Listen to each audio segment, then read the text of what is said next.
Iran যুক্তরাষ্ট্র যুদ্ধের উত্তাপ সরাসরি পড়তে শুরু করেছে সাধারণ মানুষের উপর। বিশ্বব্যাপী জ্বালানি সংকটের কারণে বাড়তে শুরু করেছে নিত্যপণ্যের দাম, যার ফলে দুর্বিষহ হয়ে পড়েছে স্বাভাবিক জীবন।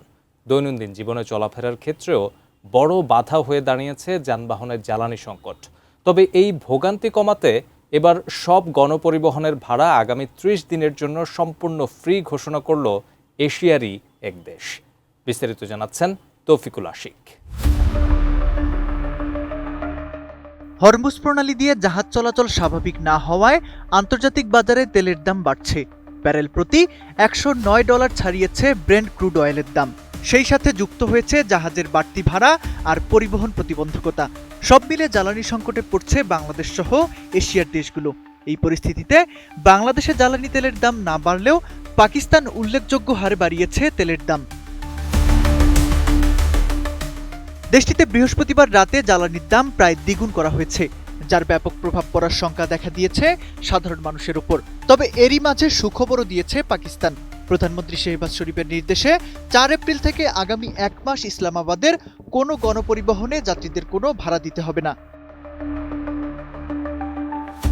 আমি বুঝি নির্মাণের শিল্প, সালাম স্টিল বোঝে ডিউরেবিলিটি। সালাম স্টিল, মোস্ট ডিউরেবল স্টিল। গণপরিবহনে ভাড়া ফ্রি করার এই বিশাল খরচের ৩৫০ মিলিয়ন রুপি সরাসরি বহন করবে দেশটির স্বরাষ্ট্র মন্ত্রণালয়। দেশটির স্বরাষ্ট্রমন্ত্রী মহসিন নাকভি সামাজিক যোগাযোগ মাধ্যম এক্সে বিষয়টি নিশ্চিত করেছেন। বিশ্লেষকদের মতে ইসলামাবাদে বাস ভাড়া ফ্রি করলেও দেশের বাকি অংশের মানুষের দুর্ভোগ লাঘবে এখনো কোনো বড় পদক্ষেপের ঘোষণা আসেনি। ৩৫০ মিলিয়ন রুপির এই বিশাল ভর্তুকি কতদিন পাকিস্তানের নড়বড়ে অর্থনীতি সহ্য করতে পারবে তা নিয়ে প্রশ্ন তুলছেন খোদ অর্থনীতিবিদরাই।